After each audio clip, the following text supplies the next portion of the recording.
every single day. And I have to say, I feel a sense of enormous honour and privilege standing with the Australian Jewish community. I felt that in the days after Bondi. I was asked many times, it was 8 days with the community coming and going, as were many of you here, how it was for me. And the first emotion that came to my mind was that it was an honour, it was a privilege, because I have never seen a community with such strength, such compassion too, such courage, such determination, and something that really had no words. Everyone I spoke to who had been there all night or who'd known someone on the night expressed a range of feelings, as you would expect.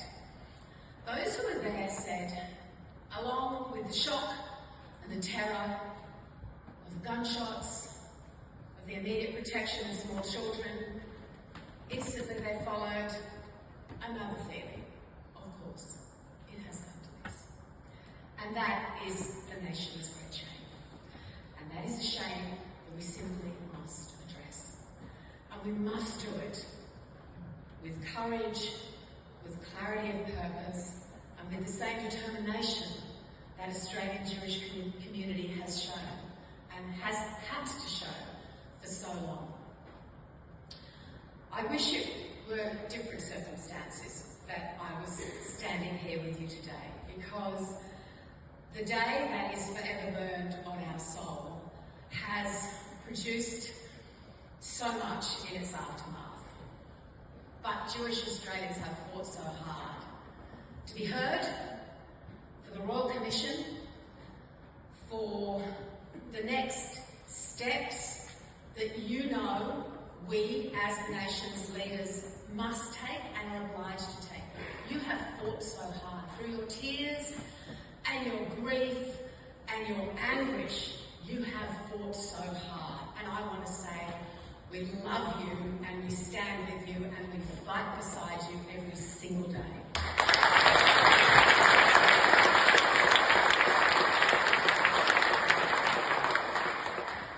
And sometimes when we talk about politics, it sounds political. And I acknowledge that, but also there is some necessity in that, because the opposition's task is not always to disagree with the government. It's not always to make the government's life difficult. But it is always to fight for what is in the national interest. And it is always to hold the government to account. And it is always to push for the best possible outcome with what we have in front of us in Parliament. Whether it be the establishment of the Royal Commission itself, something that we supported, but my goodness, Jewish Australians and ordinary Australians, as I said, made happen. Or whether it be the legislation that's in front of the Parliament now. We've got a Parliamentary Joint Committee on Intelligence and Security. Sarah and I have got terrific colleagues there dealing with the intricacies of that legislation now. I have to say, it doesn't look very good. It doesn't seem to do the two things that I have said every single day since December the 14th that it needs to do. It has to eradicate anti-Semitism, remove radical Islamic extremist hatred, and not do that at the expense of normal free speech, which is a fundamental tenet that we all believe in. But we also know that the consequences of the responses from this country to the events of October the 7th are writ large in Bondi. Were writ large in Bondi on December the 14th. And we have to confront that, and it has to be done honestly, and it has to be done with clear eyes, and we have to confront uncomfortable truths, because the only way we honour the beautiful lives that were lost is by confronting those uncomfortable truths. So that's my job as opposition leader, and my team that is an amazing support team around me. We will continue to do that. And as I sat at Rabbi Eli Schlanger's funeral and listened to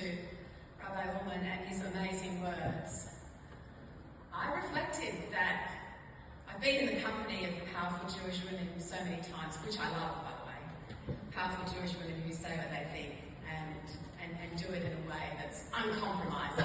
I absolutely love it. But to be there and to listen to the sobbing around me of women who were broken in response to the events, and to see I don't know what their official name is, but I saw them at several funerals, the women who, sort of with a first aid vest, sit quietly at the feet of the widow and the bereaved, just looking at them, not looking at the service, just looking into their eyes, just to give them that moral courage and hope and faith to get through it, but waiting for that moment when it all became too much, to be there to offer their support. For me, that will be a powerful memory of that week. As are so many memories, the Israeli ambassador Amir Memon coming up to me at the Bondi Vigil and saying, "Susan," I said, "Amir, I am so sorry." He said, "Susan, I express my sorrow to you because it is Australians who have died." And the many people I met on the streets of the eastern suburbs in that week who genuinely were bewildered, had had very little contact with Australia's Jewish community, but knew instinctively something very terrible has happened. And it was a call to arms for all of them. And the generosity of spirit that so many Jewish Australians expressed about the compassion for others, and their really clear understanding from history that people who hate the Jews only ever hate the Jews first. They hate the rest of us next. They hate our way of life, and they will not stop in their terror attacks and their vile acts. And it's hard sometimes to talk about that terror and that horror and have the counterpoint of love and light and hope and breath for this beautiful country and its future. But we must. And we must, and I know that all of you understand. Because if I think of the conversations I've had, after October the 7th, like so many of you, I was horrified. Why is Sydney, the beautiful city of Sydney, being used as a backdrop of hate? Why is the rest of the world looking at this horrific demonstration on the steps of the Opera House? Wind forward several months. Why are they standing in front of the Harbour Bridge? Why is there not a law that says these protests can't happen, but they certainly can't happen with these vehicles of hate in their hearts, in their eyes, in their banners, on their clothes, in front of the iconic symbols of a country that has always symbolised freedom? But it kept going. And I went to the Mariah School soon after October the 7th, and I sat with the students in year 11 and 12, and always I am overwhelmed by the articulate expression of students in Jewish schools about their culture, their history, their faith, their circumstances in the world. But when they showed me what was on their phones in terms of TikTok, social media, Instagram, and they talked about it, I didn't believe it. And I looked at it. You may know that parliamentarians don't have TikTok on their phones. There are reasons for that. But I looked at what was on their phones, and I was sick. And then they talked about how difficult it is to catch the bus, how difficult it is to show the symbols of their faith. I was in the Sunshine Coast a couple of days ago, meeting with the Jewish community there, and a woman said to me, "I feel at home here in my Jewish community, but when I go to Melbourne or Sydney, I say to my girls, don't say Abba for your father, don't use any Jewish words in the car when we get into perhaps a taxi or Uber. Hide your Star of David." And it is bewildering. It is bewildering that this is the circumstances of our country.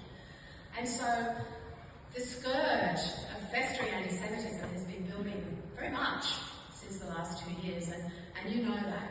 And that's why we have to have the determination that so many of us have spoken about to tackle it, to literally work out how it never happens again.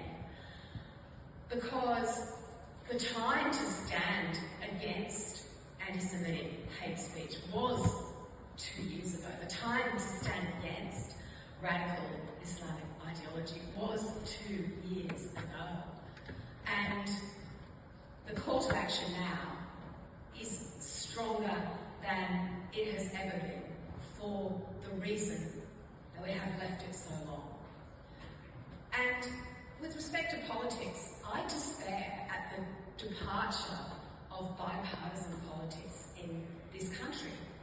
Because there have been some great Labor Prime Ministers who have stood so strongly with the Australian Jewish community. And that circumstance is no longer the case.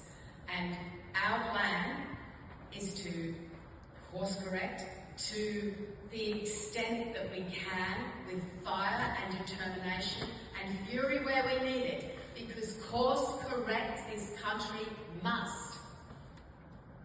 So our message is clear.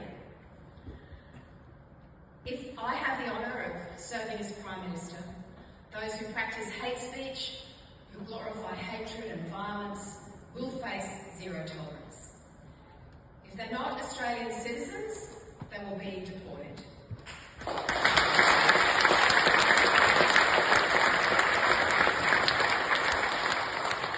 If they are Australian citizens, they will be arrested and prosecuted. Because under the package of measures that we will take forward into the Australian Parliament, anyone who preaches violent antisocial ideology, who promotes radical Islamism, who glorifies terrorism, or incites violence against any community has no place in Australia. So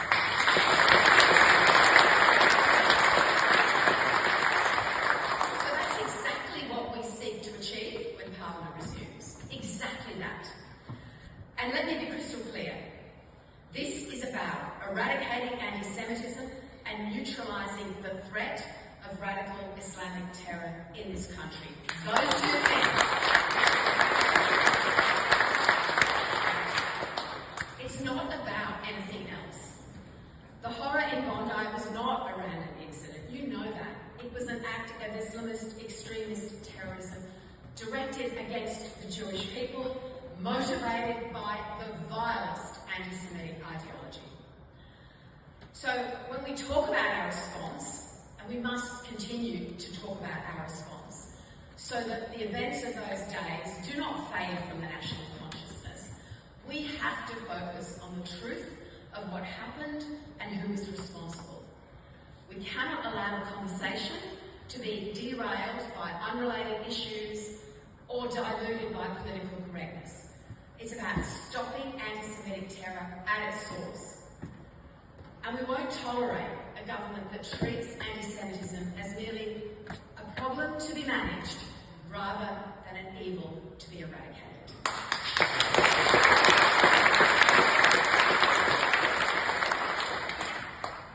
The Jewish community doesn't need appeasing words, and they told me that loud and clear post-Bondi. It needs concrete, effective action. So never again can't just be a slogan. It's got to be a guiding principle. Behind the new laws, stronger enforcement, a united societal stance that hatred has no safe harbour in this country. And yes, we are relieved that the government has finally listened and agreed to establish the Royal Commission. It is the right thing to do, and once again, your community has been so powerful, so strong. Your voice, can I tell you, your voice is incredible across the landscape. I mean this, everywhere I go, people will tell me, my goodness, we listened, we heard, we saw, we're starting to understand, and it is because Jewish Australians have made that message so clear in such a brilliant, brilliant way. your conviction, your courage, your compassion, your determination. And the pleas of victims' families and the Jewish community and of decent Australians everywhere, well, they should have been heard immediately, but they were eventually heard after 25 days. And now we must all, as your leaders have said, get behind the Royal Commission. Our job will be to make sure it happens in the way that we all need it to happen, in our national interest. And I want to make this point: Australians will expect the full powers of the Royal Commission to be exercised without bias and free of any political interference.